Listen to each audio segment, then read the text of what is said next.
اللہ اللہ اللہ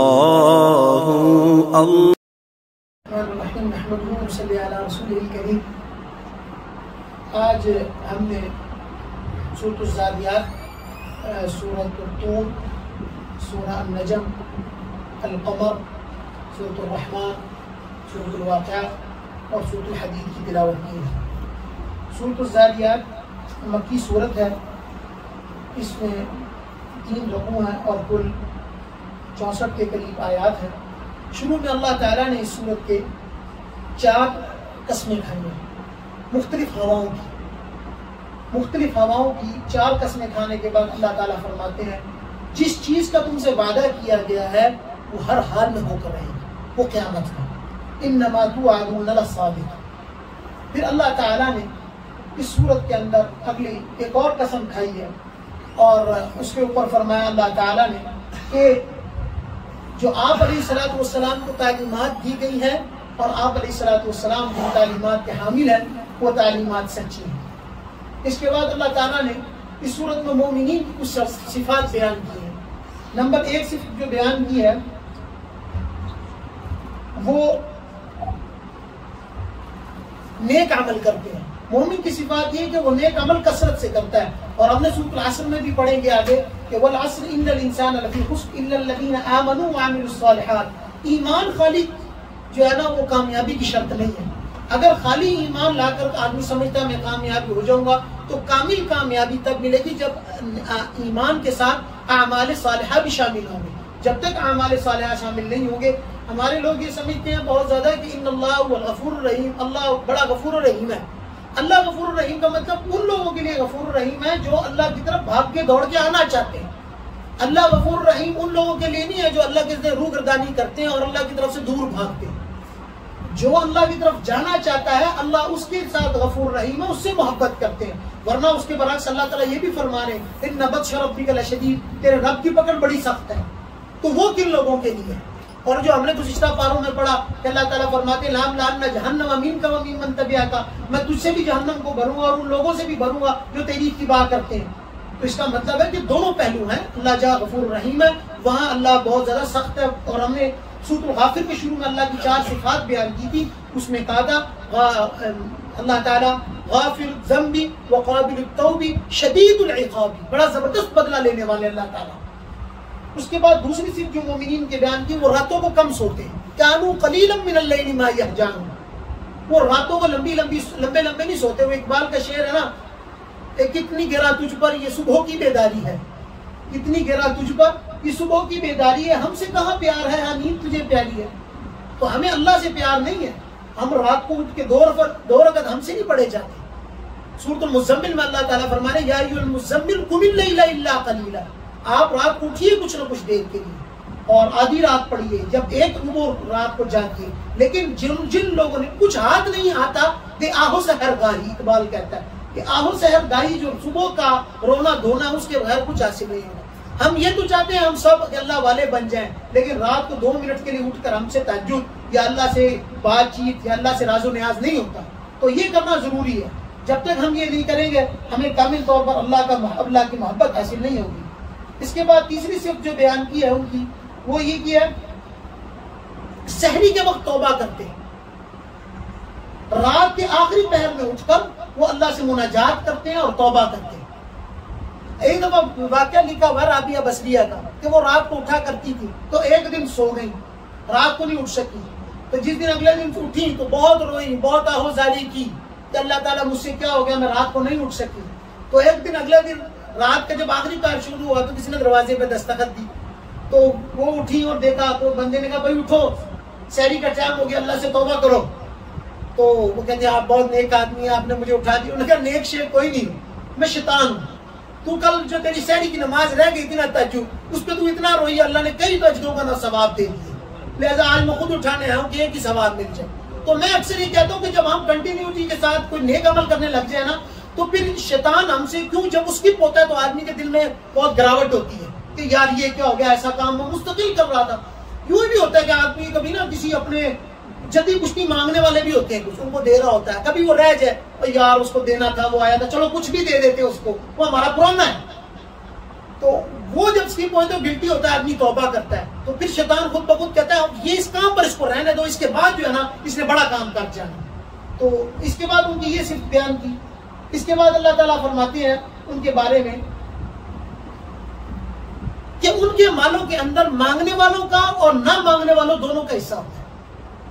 مانگنے والے کون ہیں؟ مانگنے والے تو ماسیاں ہوتی ہیں، کام والے ہوتے ہیں، اہل مدارس وغیرہ یہ. لیکن بعض ایسے لوگ ہوتے ہیں یحسبهم الجاہل اغنیاء من التعفف، چہرے مورے سے وہ بڑے اچھے گھرانوں کے لگتے ہیں، لیکن ان کے پاس کچھ نہیں ہوتا اور وہ چپ کر کے لوگوں سے مانگتے نہیں ہیں خیال کی وجہ سے.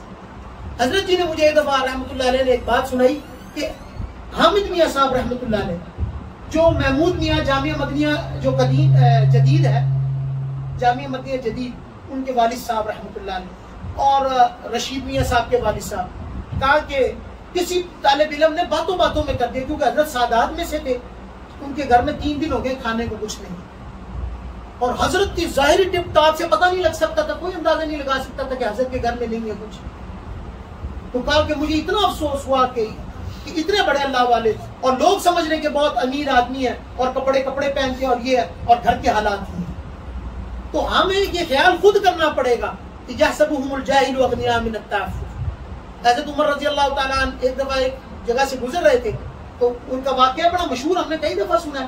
وہ واقعہ یہ تھا کہ گھر میں کچھ نہیں تھا کھانے کو، تو وہ بچی کہہ رہی تھی کہ پانی چڑھایا اور بچوں کو بہلا رہی تھی. تو عمر رضی اللہ تعالیٰ نے کان لگائے، تو پوچھا کہ بچے کیوں؟ انہوں نے کہا کچھ کھانے کو نہیں ہے گھر میں، پانی چڑھایا ہوا ہے، ان کو صرف بہلا رہی. تو عمر کو بڑا غم ہوا اور آپ عمر رضی اللہ تعالیٰ لے کر آئے اور کھانے پینے کا سامان جو دیا، مشہور واقعہ. تو اس پر اصل بات جو تھی وہ یہ تھی کہ حضرت عمر رضی اللہ تعالیٰ نے کہا کہ آپ نے امیر المومنین کو کیوں نہیں بتایا؟ تو اس نے کہا کہ وہ امیر المومنین کس طرح بن گیا جب اس کو ہمارے احوال کا نہیں پتا تھا. تو ہمیں خود خیال کرنا پڑے گا کہ جو لوگ مانگتے ہیں، وہ کہتے ہیں اللہ تعالیٰ فرماتے ہیں وَفِي أَمْوَالِهِمْ حَقٌّ لِلسَّائِلِ وَالْمَحْرُومِ، وہ مانگے جو نہیں مانگتے، دونوں کا ان کے مال پر حق ہوتا ہے. اس کے بعد اللہ تعالیٰ نے اس صورت کے اندر حضرت ابراہیم علیہ السلام کی مہمان نوازی کا واقعہ لکھا ہے کہ جب ان کے پاس مہمان آئے اور وہ ملائکہ تھے، لیکن حضرت ابراہیم کی مہمان نوازی ہم نے جیسے گزشتہ بھی پڑھا ہے کہ بہت مشہور تھی. آپ نے فوراً ایک جو جسے گائے کا بچڑا تھا اس کو لے کر ذبح کر کے مہمانوں کے آگے رکھا، لیکن کیونکہ وہ فرشتے تھے انہوں نے نہیں کھایا. تو اس سے یہ ہونا چاہیے کہ جب بھی گھر میں کوئی مہمان ہے، جو بھی کچھ گھر میں ہو، خواہ پانی ہی ہو، وہ پلا دینا چاہیے. مفتی عبدالرحیم صاحب جامع الرشید کے جو محتمم ہیں آج کل، تو ایک دفعہ ان کے والد صاحب رحمۃ اللہ علیہ جب ہم وہاں پڑھتے تھے تو وہ حیات تھے، ان سے ایک دفعہ باتوں میں ہم نے یہ پوچھ لیا کہ آپ کے یہاں 7 بیٹے تھے، 7 یا 6 حضرت کے بھائی، تو تمام کے تمام عالم حافظ ہیں اور 2 شہید بھی ہیں، تو یہ اتنا رتبہ آپ کو کیسے مل گیا؟ انہوں نے کہا کہ اصل میں ہم بہت غریب لوگ ہوتے تھے، ہمارے پاس کچھ نہیں ہوتا تھا گھر میں، لیکن میں نے ایک گھر میں کرسی رکھی ہوئی تھی، اس پہ کپڑا ڈال کے رکھا تھا کہ جب بھی کوئی علاقے میں عالم آتا تھا میں اس کو اپنے گھر لے کر جاتا تھا، اس کرسی پر بٹھاتا تھا، کچھ ہوتا نہیں تھا، خالی پانی کا ایک پیالہ پلا دیتا تھا کہ پانی پی، میرے گھر میں یہی ہے، اور اس کے بعد رخصت کرتے تھے. اس کے نتیجہ یہ نکلا کہ اللہ تعالیٰ نے آج میرے تمام بچوں کو عالم حافظ بنا. تو ہم کچھ نہ کچھ، ایک تو مہمان فی نفسی، اور دوسرا کوئی عالم ہو، کوئی اللہ والا ہو، تو اس کا قدر و احترام کرنا بہت ضروری ہے. اور یہ ہمارے بزرگوں کا بھی طریق ہے، اور رسول اللہ صلی اللہ علیہ وسلم خود بھی بہت زیادہ مہمان نواز تھے، جو کچھ ہوتا تھا آپ علیہ السلام پیش فرما دیتے. اس کے بعد 3 دلائل اللہ تعالیٰ نے اپنی ذات کو پہچاننے کے لیے دیے. نمبر 1 زمین کا. دیکھو زمین گول ہے، ساری دنیا کہتی ہے اوول ہے، پہلے کہتے ہیں اب گول ہے، آپ کہتے ہیں اوول ہے، لیکن کیسا میں نے اس کو بچایا کہ تم اس پہ دوڑتے ہو. کوئی گول چیز پر نہیں گھوم سکتا یا چل سکتا. لیکن غور کرو، آج سے 1400 سال پہلے اللہ تعالیٰ نے بیان کیا کہ زمین میں نے ایسا بچھونا بنایا کہ جس پر تم بھاگتے ہو، تمہیں سمجھ نہیں لگتی اس کو دیکھنے کے باوجود کہ اللہ ایک ہے، اس کو بنانے والا کوئی ہے. نمبر 2 وہ فی انفسکم افلا تبصرون، تمہارے اپنے اندر ایک ایسا پیچیدہ نظام ہے. 1440-44 سال پہلے آٹومیٹک مشینز کا کس کو پتا تھا؟ دل لگا دیا آٹومیٹک مشینیں چل رہا ہے، 100 سال چلتا ہے، کسی کو نہیں معلوم تھا، اللہ نے لگا دیا. گردے آپ دیکھیں، باؤمین کیپسول ہوتا ہے ایک، ہم نے پڑھا تھا، اور وہ باؤمین کیپسول صرف ایک نیفرون کے اندر ہوتا ہے، اور کروڑوں نیفرون ہوتے ہیں آدمی کے گردے میں. وہ مشین بھی آٹومیٹک کس نے لگائی ہے جو پانی کو بائی پاس کر رہی ہے. انٹسٹائن لگائی ہے, اسٹول پاس ہو رہا ہے, برین چل رہا ہے. تو 1444 سال پہلے آٹومیٹک مشینز کا کسی کو نہیں پتا تھا, اللہ نے وہ بنائی. اللہ نے کہا تمہیں اس سے بھی پتہ نہیں لگتا کہ کوئی بنانے والی ذات ہے. اس کے بعد اللہ تعالیٰ نے جو تیسری دلیل دیا وہ رزق کا, کہ تمہارا رزق کہاں سے آتا ہے. تم نے کبھی غور کیا؟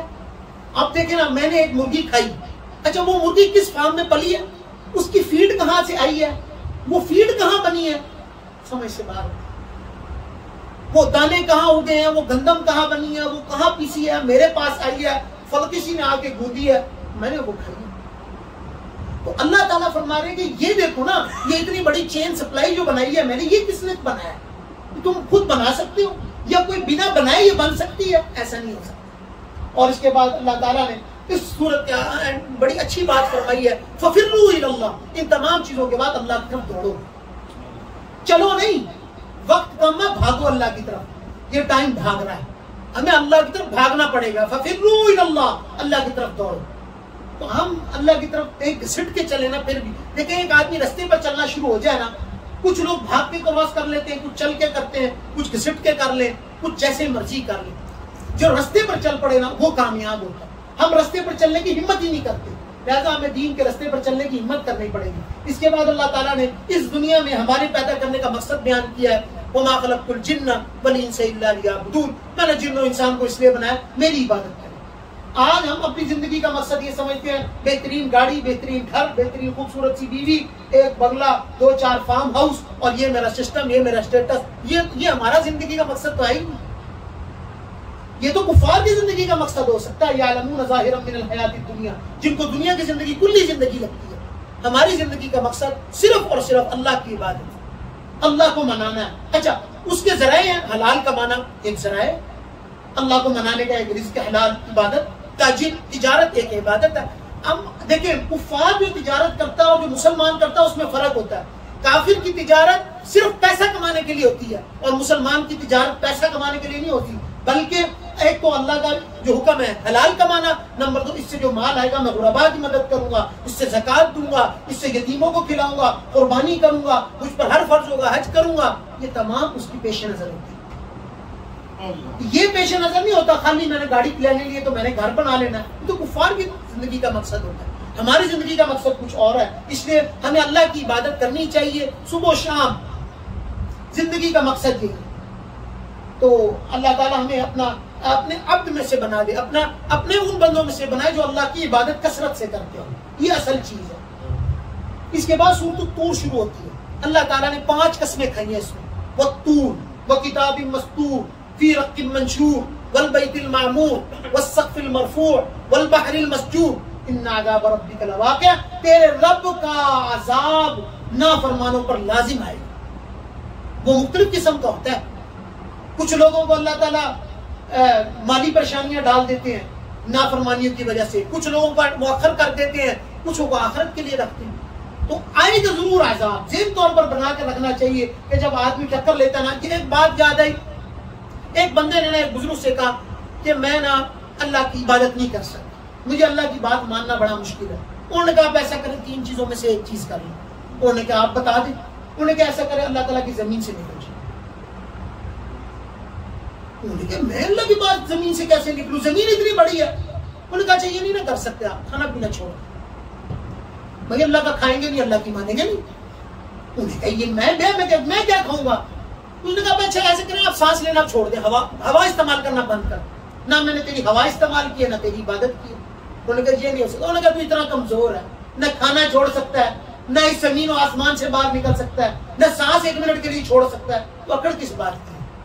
لہٰذا ہمیں اللہ کی طرف آنا پڑے گا, ورنہ ہمارا گزارا نہیں ہے.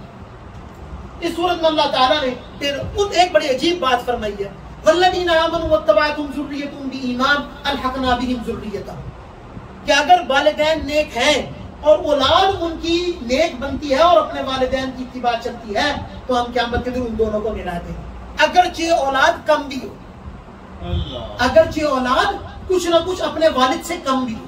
الحقنا بہم, ہم ملا دیں گے انہیں, تو کچھ کمی ہے نا وہ پوری فرما دیں گے.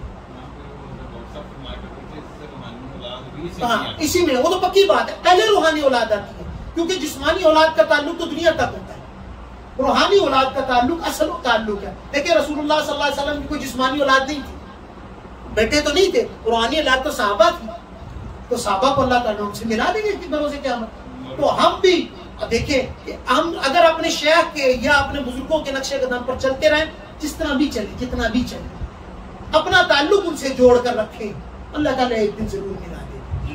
اچھے سنگ ترے، اچھے سنگ ترے، جو اچھوں کے سنگ لگ جاتا ہے وہ تر جاتا ہے. اس کے بعد اللہ تعالیٰ نے کچھ جنت کے احوال بیان کیے کہ اللہ تعالیٰ جنت میں وَيَطُوفُ عَلَيْهِمْ غِلْمَانٌ لَّهُمْ كَأَنَّهُمْ لُؤْلُؤٌ مَّكْنُونٌ، ان کے ارد گرد خادمین ہوں گے اور وہ جنت میں مزے کر رہے ہوں گے، ان کے لیے حور ہوں گی اور حور و غلمان ہوں گے. یہ سب چیزیں اللہ تعالیٰ نے جنت کا تذکرہ اس صورت میں بار بار فرمایا. اور پھر آخر میں صورت میں اللہ تعالیٰ نے کفار کے بارے میں فرمایا کہ ہم خلقون ام هم الخالقون، یہ تمام چیزیں اللہ نے پیدا کی ہیں کہ یہ خود بخود پیدا ہو چکی ہیں. اور اللہ تعالیٰ وہ عندهم خزائن ربک ام هم المسیطرون، اس کے پاس ہے زمین و آسمان کے خزانے.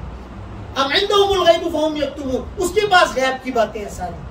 ام یریدون کیدا فالذین کفروا هم المکیدون، یہ جو قید یعنی کہ مکر و فریب کرتے ہیں، اصل مکر و فریب اللہ تعالیٰ ان کے ساتھ کرے گا. اور اللہ تعالیٰ فرماتے ہیں اس صورت کے آخر میں کہ آپ صبر کیجیے، فصبر، آپ صبر کیجیے، جیسا کہ تمام انبیاء نے کیا ہے. ان قریب قیامت قائم ہونے والی ہے، ان کو لگ بتا جائے گا. اس کے بعد سورۃ النجم ہے. سورۃ النجم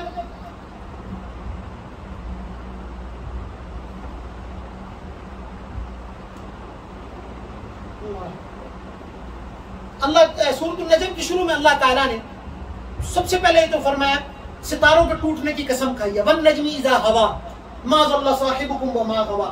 اصل میں نا ہم نے پہلے بھی پڑھا مختلف پاروں میں کہ رسول اللہ صلی اللہ علیہ وسلم کو ساحر کہتے تھے، مجنون کہتے تھے، یہی کہتے تھے خود گھڑ کے لاتا ہے نعوذ باللہ، یا کوئی بندہ جو اس کو بنا بنا کے دیتا ہے. اللہ نے سب سے پہلے کہا وَالنَّجْمِ إِذَا هَوَىٰ مَا ضَلَّ صَاحِبُكُمْ وَمَا غَوَىٰ. آپ کا ساتھی جو ہے وہ نعوذ باللہ مجنون نہیں ہے.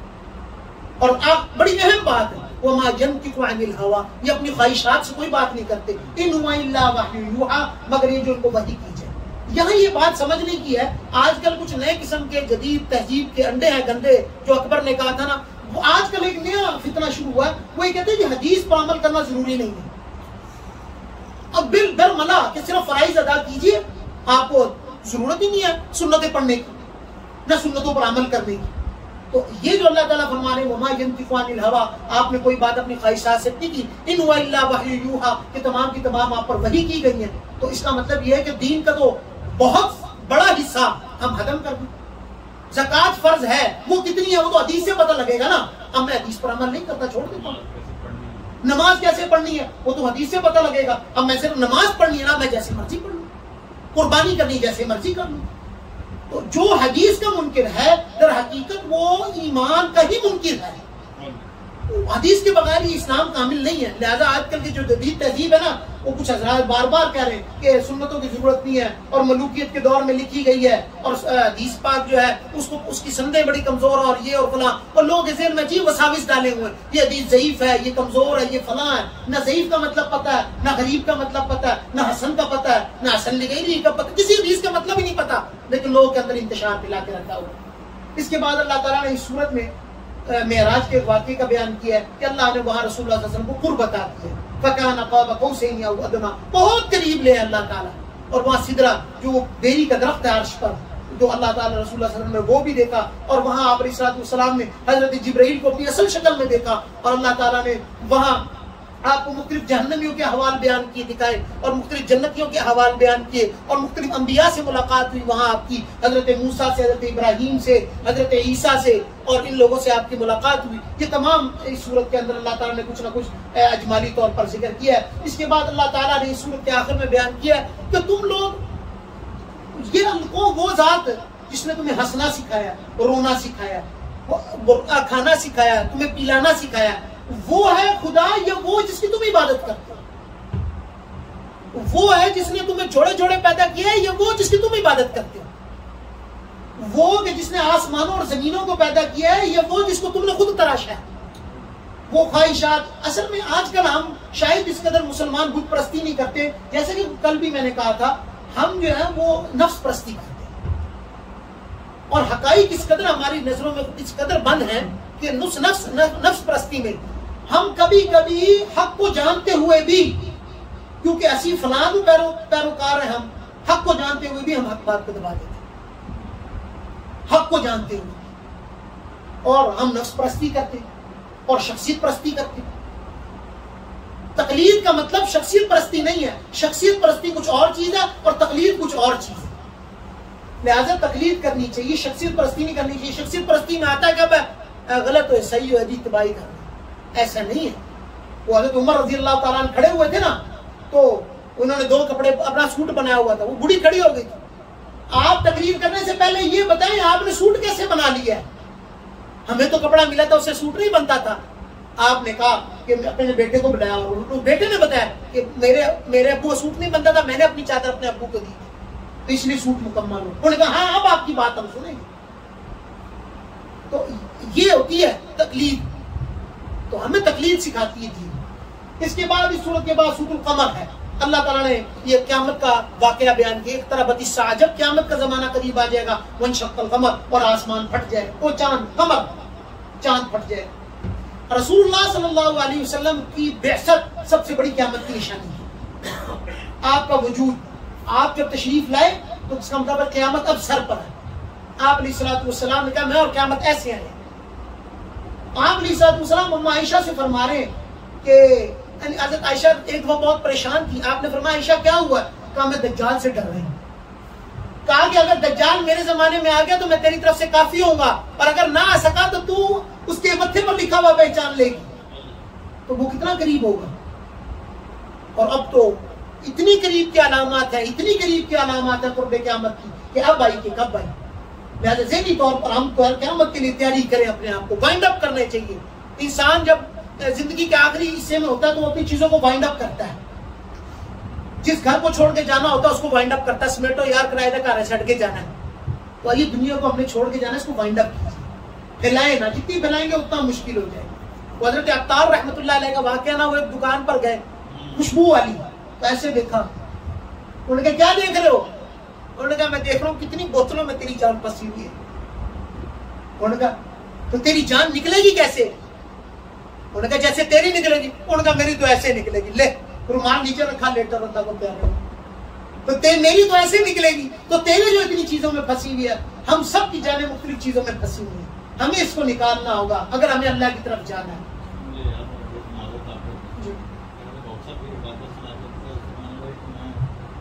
کام کی کسی گاؤں کے میں گیا بارڈر کے قریب، وہاں پہ ایک بابے نے مجھے کہا کہ ڈاکٹر صاحب آپ ہمیں دین کے بارے میں بتا رہے ہیں، تو آپ کی جان کیسے نکلے گی؟ آپ کی تو آپ کے گھر میں پھنسی ہوئی ہے، میری جان تو نکلے گی آرام سے، کیونکہ میرا تو مٹی کا گھر ہے، میری تو جان اس میں نہیں پھنسی ہوئی، آپ بتائیں آپ کی جان کیسے نکلے گی؟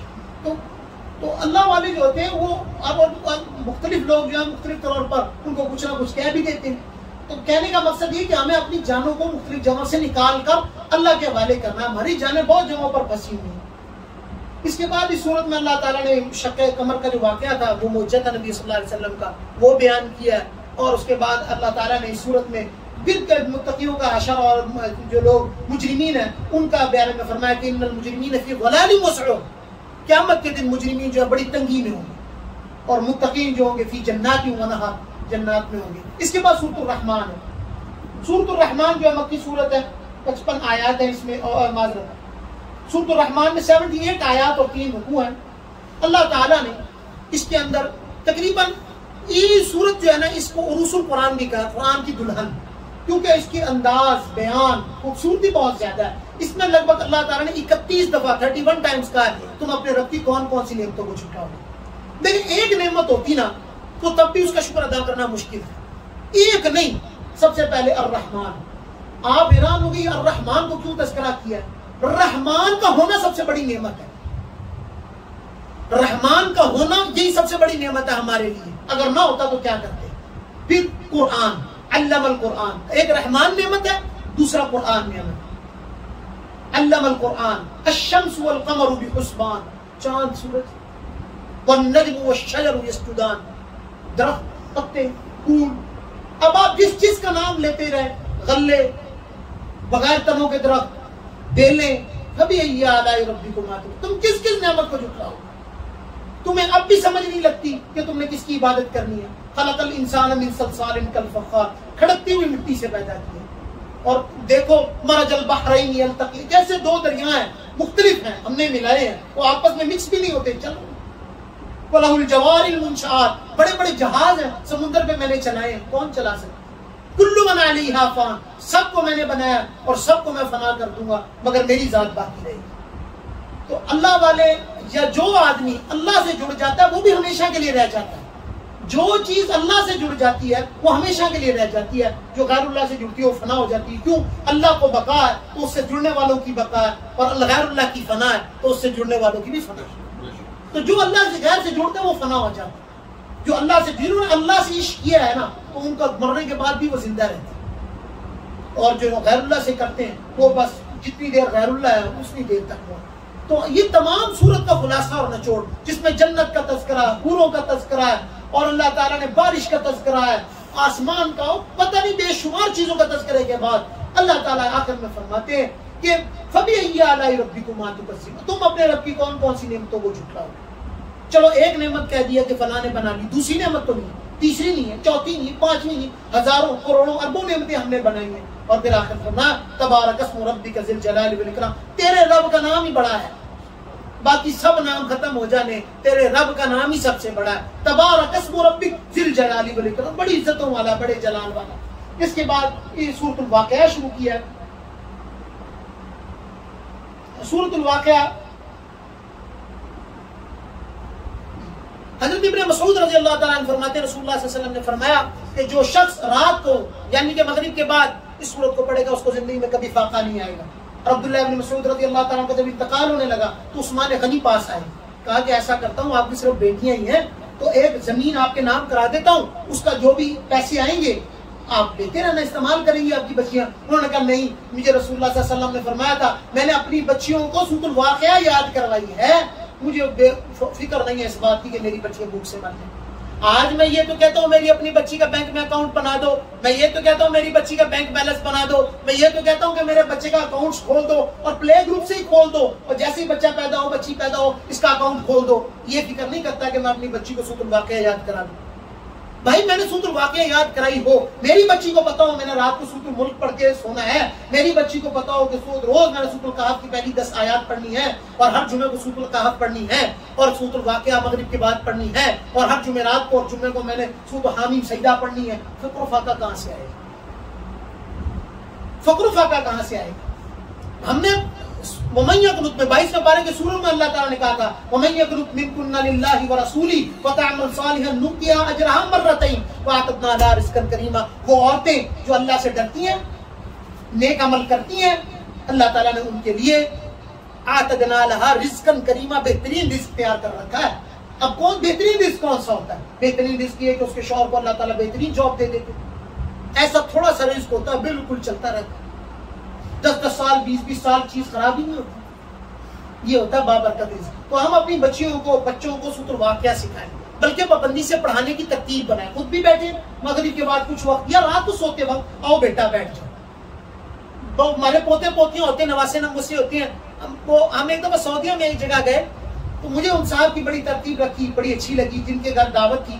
تو انہوں نے کیا کیا کہ جیسے عشاء کا کھانا کھایا نا جی سب نے، تو ان کے 4 بیٹے تھے، چاروں حافظ تھے. انہوں نے کہا کہ بھائی سب ایک ایک رکوع پڑھیں. تو کھانا کھانے کے بعد ایک نے ایک رکوع سنایا، دوسرے نے دوسرا، تیسرے نے تیسرا، چوتھے نے چوتھا. بڑی زبردست مجلس تھی. تو ہمارے اگر پوتے پوتیاں نواسے نواسی یا بیٹے بیٹیاں حافظ ہیں، کھانا کھانے کے بعد آج ایک رکوع کی باری آتی ہے، سورۃ الواقعہ کا ایک رکوع آپ سنا دیں. یہ معمول بنائیں، دسترخوان پر ہی اٹھے نہ اٹھنے نہ دیں. اس سے پہلے قرآن سن لیں، 1 رکوع سن لیں، 2 رکوع سن لیں، 3 رکوع سن لیں. تو ہم حضرت جی ڈاکٹر صاحب نور اللہ مرکزہ کے ساتھ جب ہم عمرے پر جاتے تھے تو حضرت کا معمول ہوتا تھا، اکثر جب میں چھوٹا ہوتا جب جاتا تھا تو کیا کرتے تھے، جیسی نماز پڑھی جمعہ والے دن تو مجھے کہتے تھے کہ سورۃ الکہف سناؤ. اور ایک دفعہ تو ہم جمعہ ہم نے صفا مروہ پر پڑھا، عمرہ کر رہے تھے، تو وہ سب کو اٹھا رہا تھا. حضرت نے کہا نہیں جب تک سورۃ الکہف نہیں ہوئے گی ہم نہیں اٹھنا. تو جب تک سورۃ الکہف میں نے پوری نہیں سنائی حضرت نے اٹھنے نہیں دیے. تو حضرت کا معمول اچھا تھا. میں چھوٹا سا تھا تو مجھے یاد ہے ایک دفعہ حضرت نے اپنے بیڈ پر بلا لیا تو میں آیا تو حضرت نے کہا مجھے کچھ قرآن سناؤ. تو میں نے ہم یہ والمحصنات کا دوسرا پاؤ جہاں سے شروع ہوتا ہے لم تر الی الذین یزعمون، ایک پاؤ حضرت نے تقریباً لگ بھگ مجھ سے سن لی. تو ہم اپنے بچوں سے سننے کے آتے، اس سے قلبی خوشی ہوتی ہے، اس سے رحمت اترتی ہے.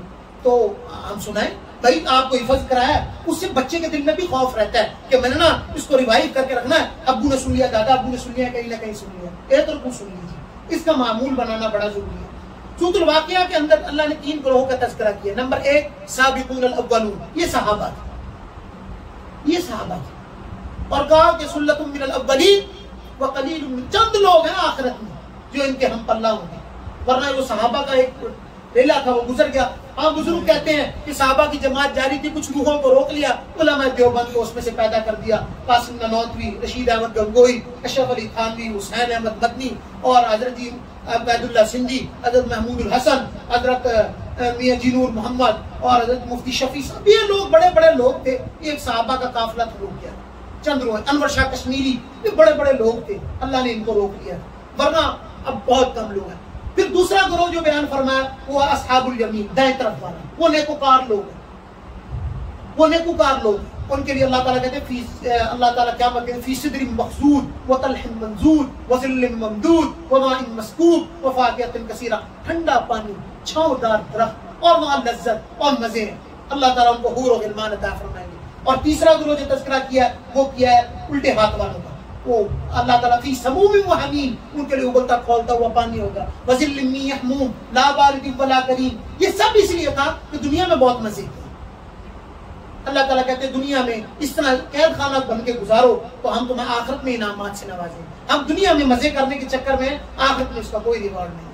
اس کے بعد اللہ تعالیٰ نے سورۃ الحدید، حدید کہتے ہیں لوہے کو کہتے ہیں، یہ سورت جو ہے اس کے اندر 29 آیات ہیں اور 4 رکوع ہیں. اللہ تعالیٰ نے اس کے مضامین میں جو بیسک مضامین ہے، سب سے پہلا سب کچھ اللہ کا ہے، تمہارا کچھ بھی نہیں. سب کچھ اللہ کا ہے. اللہ تعالیٰ سب کچھ جب چاہے، جس طرح چاہے، جس وقت چاہے تم سے لے سکتے.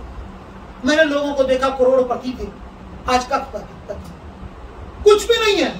اور وہ لوگ جو تھے جو سڑکوں پر پھرتے تھے، پیر چھٹکتے تھے، اللہ نے آج ان کو کروڑوں اربوں روپے سے نواز دیا.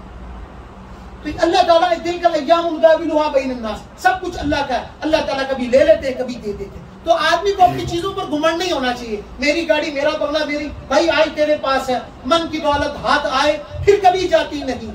تن کی دولت چھاؤں ہے، گھٹتا ہے دھن، بڑھتا ہے دھن.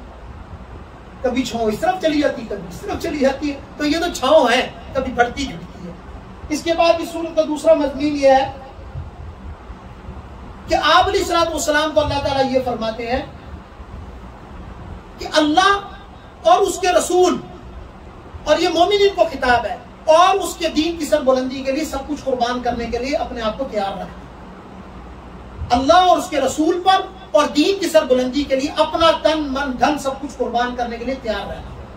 یہ اصل مومن ہے کہ جب وقت آ جائے تو سب کچھ چلا جائے، اور جب اللہ تعالیٰ جو حکم دے اس کو ماننے کے لیے جب آدمی ذہنی طور پر تیار ہوتا ہے وہ کامل مومن بنتا ہے. اس کے بعد اللہ تعالیٰ نے یہ فرمایا کہ ابھی تک وہ وقت نہیں آیا کہ مومنین کے دل اللہ کے ذکر سے ڈر جائیں. ابھی تک وہ وقت نہیں آیا. ابھی بھی ہمیں کچھ اور بھی دلائل چاہیے. اس زمین و آسمان، اپنی ذات، قرآن، حدیث، اس کی باتوں کے باوجود بھی ہمیں کچھ چاہیے کہ ہم ابھی تک راہ راست پر نہ آئیں. اس کے باوجود تو موت ہے اور عذاب ہے.